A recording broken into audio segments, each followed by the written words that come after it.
मसला जुडिशरी में establishment interference है उसका, ये मौलवी तमीजुद्दीन के केस से शुरू हुआ और आज तक ये जारी व सारी। हमें खतूत आते हैं, हमारे पास कंप्लेंट्स आती है जुडिशरी में इंटरफेरेंस की जा रही, जिसपे मुख्तलिफ इदारे नाम लेना मुनासिब नहीं।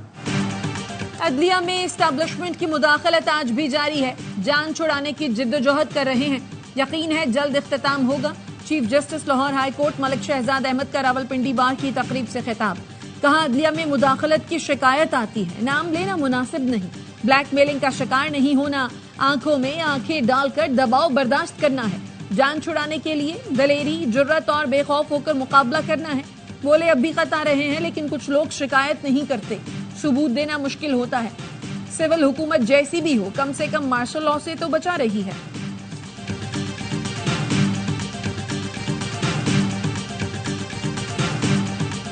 बुशरा बीबी निकाह केस का फैसला 10 दिन में सुनाने का इंदिया। सेशन जज ने कहा जिंदा रहा तो 10 दिन में फैसला कर दूंगा। इस्लामाबाद की अदालत ने सजा मुअत्तली की अपील कल मुकर्रर करने की इस्तदा मुस्तरद कर दी।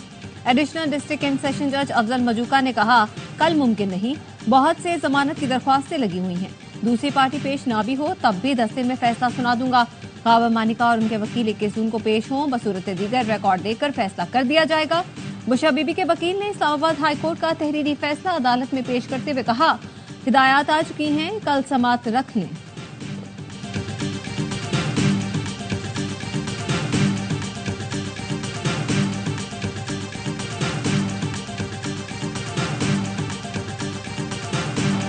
बानी पीटीआई एक और केस में बरी, अडयाला जेल इंतजामिया को रिहा करने का हुक्म। इस्लामाबाद के जुडिशल मजिस्ट्रेट मलिक मोहम्मद इमरान ने थाना I-9 में दफा 144 की खिलाफ वर्जी और तोड़ फोड़ के मुकदमे में बरियत का तहरीरी फैसला जारी कर दिया। बानी पीटीआई शाह महमूद कुरैशी, वजीर आला KP अली अमीन गंडापुर, मुराद सईद और शेख रशीद समेत दीगर की बरियत की दरखास्तें मंजूर कर ली। फैसले में लिखा FIR में कहा गया है मुलजिमों ने एहतजाजी रैली के दौरान पुलिस पर हमला किया। हैरत की बात है हमले में कोई पुलिस एहलकार जख्मी नहीं हुआ, ऐसा मुमकिन नहीं। 100 से 150 अफराद हमला आवर हों और कोई जख्मी न हो। अदालत ने मुलजिमों पर लोगों को उकसाने का इल्जाम भी मजहर का खेज करार दिया।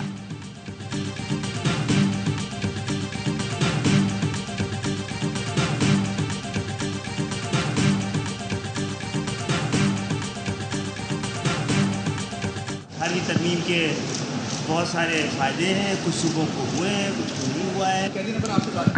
माशाल्लाह उनका डोमिसाइल इतना कमजोर नहीं हो पा रहा है। कैदी नंबर 804 का डोमिसाइल इतना कमजोर नहीं कि वो जेल से बाहर ना आ सके।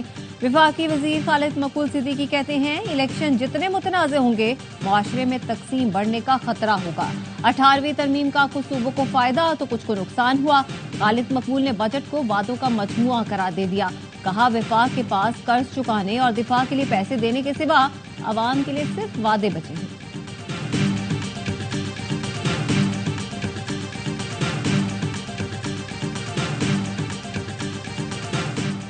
बानी पीटीआई की ऑडियो लीक पर अमले से पूछा। IT अमले के मुताबिक बानी पीटीआई की ऑडियो सुप्रीम कोर्ट से लीक नहीं हुई। चीफ जस्टिस पाकिस्तान काजी फाइज ईसा कहते हैं IT अमले के मुताबिक ऑडियो में फोन बजने की भी आवाज आ रही है। ये नहीं कह सकता कि ऑडियो कहां से लीक हुई। इस्लामाबाद में press association of supreme court की तकरीब हलफ बर्दारी।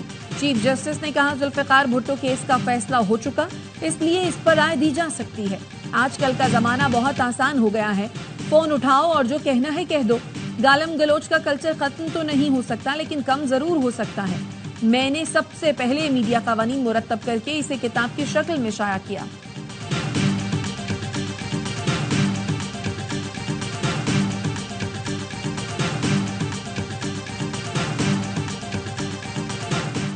सिंध का 3056 अरब रुपए से ज्यादा का बजट पेश। वजीर आला सिंध सैयद मुराद अली शाह ने साल 2024-25 के लिए बजट पेश किया। कम अज कम उजरत 37,000, सरकारी मुलाजिमों की तनख्वाहों में 22 से 30% तक का इजाफा कर दिया। तालीम के लिए सबसे ज्यादा रकम 519 अरब रुपए मुख्तस, सेहत के लिए 302 अरब रुपए मुख्तस, 959 अरब रुपए के नुमाया तरक्याती अखराजात की तजवीज। कराची में पीपल्स बस की डिमांड ज्यादा, मजीद बसेस के लिए रकम रखी गई है। पानी फराहमी के लिए भी बड़ी रकम का ऐलान। हब कैनाल जैसी नई नहर बनाने के लिए 5 अरब रुपए मुख्तस।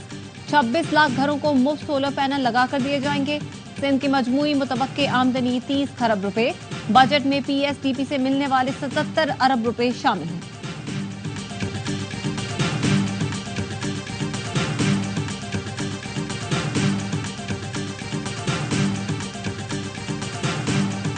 सेनेट इजलास में बजट पर बहस। सेनेटर राजा नासिर अब्बास ने तनख्वाहदार तबके पर आए टैक्स को जानलेवा करार दे दिया। मौलाना अताउर रहमान ने कहा बजट सिर्फ आवाम को जलील और रुस्वा करने के लिए बनाया गया। सेनेटर सादिया अब्बासी का कहना था बजट अवामी उमंगों के मुताबिक नहीं। सेनेटर डॉक्टर जरका सोहरवर्दी ने कहा बजट सिर्फ अशराफिया के लिए बनाया गया है। बजट आईएमएफ के साथ मुज़ाकरात में मददगार साबित होगा। इंटरनेशनल रेटिंग एजेंसी मूडीज का पाकिस्तानी बजट पर तबसरा। कहा शरह नमू का हदफ 3.6% रखकर आईएमएफ को खुश करने की कोशिश की गई। माली इस्तेहकाम के लिए टैक्सों में इजाफे और शरह नमू पर इन्हिसार किया गया। आधे से ज्यादा रेवेन्यू सूद की अदायगी पर खर्च होगा। महंगाई की वजह से इस्लाहात के प्रोग्राम्स पर असर पड़ सकता है। मजबूत इलेक्टोरल मैंडेट न होने से भी इस्लाहात पर अमल दरामद मुश्किल होगा।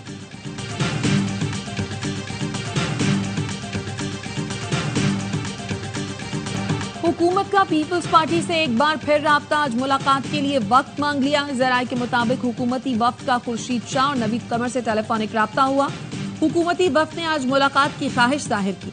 पीपल्स पार्टी वफ्द ने मुलाकात के लिए मशरूत आमादगी जाहिर की। पीपी वफ्द बिलावल भुट्टो से मुशावरत के बाद हुकूमत को मुलाकात पर आगाह करेगा।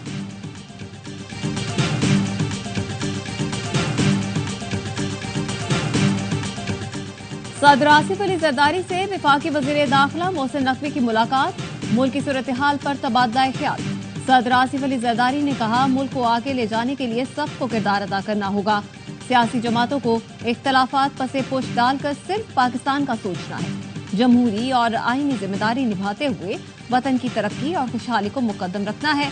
इत्तेहाद और यकजहती की ताकत से हर चैलेंज से निपटा जा सकता है।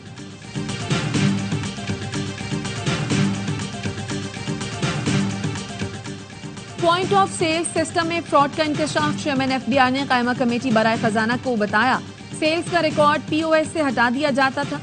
फ्रॉड के बायस चौथी सेल का डेटा एफबीआर को मिलता है। पीओएस का पुराना सिस्टम खत्म करके नया सिस्टम मुतारिफ कराया जा रहा है। लाइसेंस शुदा कंपनियों का पॉइंट ऑफ सेल्स सिस्टम नस्ब होगा।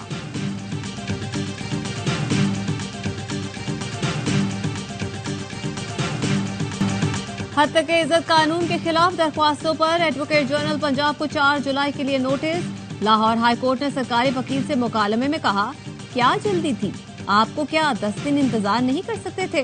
वकील ने नुक्ता उठाया कामोकाम गवर्नर बिल पर दस्तखत ही नहीं कर सकते थे, क्यों ना इस कानून को मुअत्तल कर दिया जाए। ऑपोजिशन लीडर के वकील अबूज़र सलमान न्याजी ने कहा कहीं ऐसा नहीं होता कि दावे में दिफा से पहले हर्जाने की रकम बतौर जमानत अदा की जाए। अदालत ने कहा ऑनलाइन मफाद की तो कोई हदूद ही नहीं होती। पहले लोगों को सुनकर गुस्सा आता था, अब हंसी आती है, लेकिन कब तक हंसते रहेंगे। अजहर सिद्दीक एडवोकेट ने कहा हुकूमत एक्ट के जरिए पेशावर सहाफियों को कंट्रोल करना चाहती है। अदालत ने रिमार्क से जिसका दिल करता है मोबाइल पकड़कर वीडियो बना देता है। सोशल मीडिया ने हर शख्स को सहाफी बना दिया। आम आदमी का तहफ़्फ़ुज़ भी तो होना चाहिए।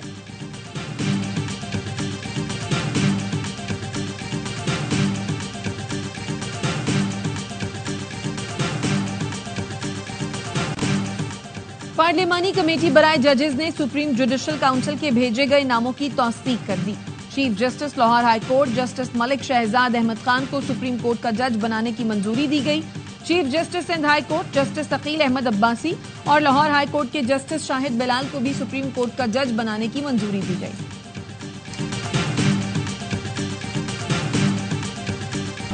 ईद कुर्बा में 3 दिन बाकी। मुल्क भर की मवेशी मंडियों में रश बढ़ गया। मनपसंद जानवर की तलाश जारी। गली मोहल्ले भी सज गए। बच्चे बड़े जानवरों की खिदमत में मसरूफ। कराची शारे फैसलपुर कुर्बानी के लिए लाया गया भैंसा भाग निकला। शहरियों ने बड़ी मुश्किल से पकड़ा। दूध भी लेना जो है 2 किलो लेता था, अब 1 किलो ही दूध ले पाता हूँ। इसी वजह से कि मजबूरी है, क्या करे, बच्चों को, छोटे बच्चे, उनको दूध पिलाना है, उनको देना है दूध जो है। सियासतदानों में आवाम में बाजार में निकल के देखें, खुद खरीद के देखें, ये खुद नहीं खरीदते। ये तो घरों में वहाँ बैठे हुए, इनके 200 मुलाजिम है। सब बड़े बड़े जेब भर रहे हैं, हम गरीब 10-20 रुपए के लिए लड़ रहे। बजट के एक दिन बाद ही कराची में दूध महंगा, फी किलो 20 रुपए बढ़ा दिए। शहरी दूध की कीमतों में इजाफे से परेशान, कहा इतनी महंगाई कर दी, बच्चों को दूध कहां से ला कर देंगे, हुकूमत कुछ तो ख्याल करे।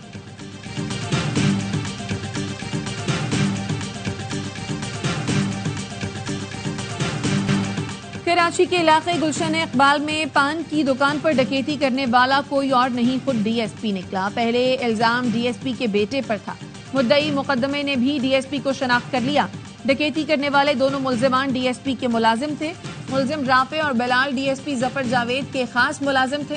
गिरफ्तार डीएसपी जफर को 2 साल पहले मोबाइल अलॉट हुई थी।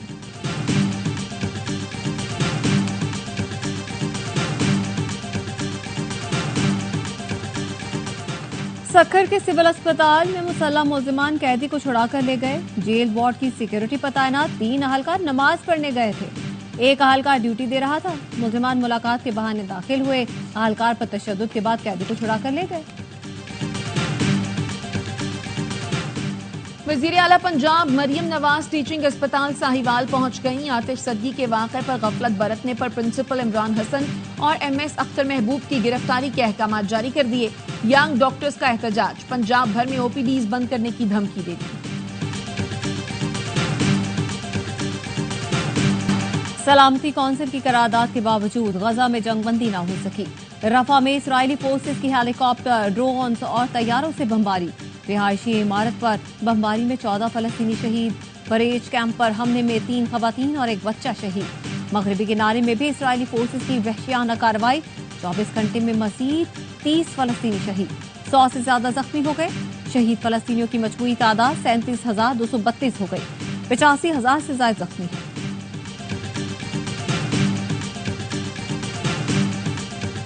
भारत का मकबूजा कश्मीर में फॉल्स फ्लैग ऑपरेशंस का मंसूबा बेनकाब। हलफ बर्दारी के बाद से ही मोदी और उसके कारिंदों ने कश्मीर में मुतादिद फॉल्स फ्लैग ऑपरेशंस कराए, जिसमें उनके अपने ही शहरी हलाक हुए। 8 जून को भारतीय मीडिया ने अफवाह फैलाई, पाकिस्तान ने सांबा सेक्टर पर हमला किया, एक शहरी हलाक हुआ। 12 जून को जिला डोडा में मीडिया पर एक और हमले की खबर सामने आई, फिर पाकिस्तान को घसीटा गया।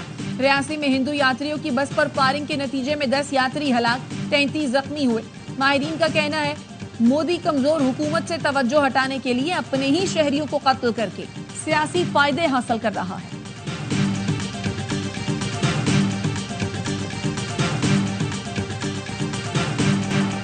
अमरीकी सदर जो बाइडन की गायब दिमागी। इटली में G7 ममालिक के सालाना इजलास में ताखीर से पहुंचे तो अतालवी वजीर आजम ने कह दिया, आपको खवातीन को इंतजार नहीं करवाना चाहिए था। इजलास के बाद हॉट एयर बलून के जरिए करतब दिखाए गए तो बाइडन खोए खोए नजर आए। सारे सरबराहान मुमलिकत तालियां बजाकर जांबाजों का हौसला बढ़ाते रहे, लेकिन बाइडन मुखालिफ संग चल पड़े। इटली के वजीर आजम ने उनकी तवज्जो दूसरी जानिब मबजूल कराई। फ्लोरिडा से बादल छटने लगे, पाकिस्तानी फैंस के लिए खुशखबरी। आयरलैंड और अमेरिका का मैच होने के इम्कान बढ़ गए। बारिश का इम्कान सिर्फ 20% रह गया। अमेरिका के खिलाफ आयरलैंड की फतह पाकिस्तान के लिए जरूरी।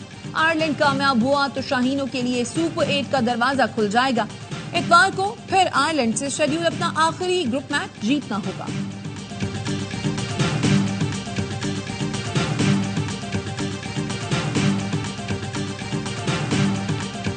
फ्लोरिडा में बारिश के बायस कौमी टीम का प्रैक्टिस सेशन मुतासिर। खिलाड़ियों ने इंडोर ट्रेनिंग की, बारिश की वजह से ग्राउंड की आउटफील्ड गिरी। किसी भी टीम को प्रैक्टिस करने का मौका न मिला। पाकिस्तान टीम ग्रुप का आखिरी मैच इतवार को आयरलैंड के खिलाफ खेलेगी।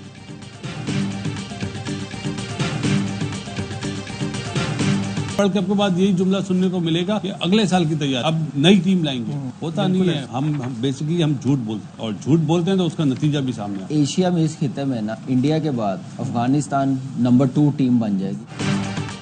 हर वर्ल्ड कप के बाद कहते हैं अगले इवेंट की तैयारी कर रहे हैं। इस बार नई टीम लाएंगे, लेकिन होता कुछ नहीं। साबिक क्रिकेटर बासित अली की ARY न्यूज की वर्ल्ड कप ट्रांसमिशन में गुफ्तगू। कामरान अकमल ने कहा, अफगानिस्तान एशिया में दूसरी बेहतरीन टीम बनने जा रही है। हमें अफगानिस्तान से सीखना चाहिए और कुछ शर्म भी आनी चाहिए। और न्यूजीलैंड T20 वर्ल्ड कप से बाहर। अफगानिस्तान ने पापुआ न्यू गिनी को 7 विकेट से शिकस्त देकर सुपर 8 में जगह बना ली। इंग्लैंड का शानदार कमबैक ओमान का 48 रन का हदफ सिर्फ 3.1 ओवर में पूरा कर दिया। बांग्लादेश ने नीदरलैंड्स को हराकर सुपर 8 में रसाई आसान बना ली।